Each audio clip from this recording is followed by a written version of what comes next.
C'est qu'aujourd'hui, l'objectif, c'est de le ou la faire se rappeler de vous. Pourquoi?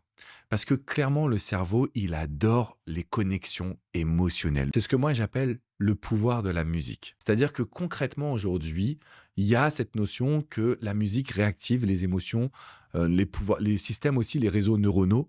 Et donc, c'est un déclencheur de souvenirs ultra puissant. Je suis sûr que dans votre ancienne relation, vous avez eu une musique. Vous avez eu quelque chose qui vous a touché avec votre ex. Même si vous avez été ensemble pendant 2 semaines, 3 semaines, vous avez écouté une musique dans la voiture tous les deux.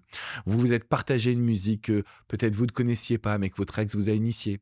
Et vice-versa. Le fait de simplement poster la musique, juste la musique, sur vos réseaux sociaux, sur WhatsApp, comme je l'expliquais juste avant, ou de lui dire, bah tiens, du même DJ, voilà ce que j'ai trouvé, tu vas adorer. Qu'est-ce qui se passe?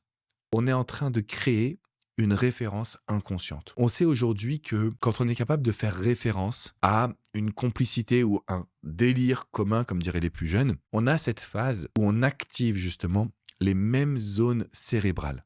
C'est-à-dire le rire partagé va activer les mêmes zones cérébrales que l'amour, que la complicité et donc que la puissance. Et si aujourd'hui vous me dites, Alex, j'aimerais que mon ex pense à moi, j'aimerais que mon ex puisse justement se mettre dans une bonne énergie, je vous invite à lister les délires communs que vous avez eus et à voir sur lesquels vous allez pouvoir communiquer. Parce que si votre ex, sans dire qu'il ou elle va rire, ce qui peut sembler être un petit peu too much aujourd'hui ou trop difficile à obtenir, juste un sourire. Quand on a cette capacité derrière, vous avez votre ex qui va forcément penser à vous, vous avez votre ex qui va forcément se dire justement quelles sont les options, comment rediscuter avec vous.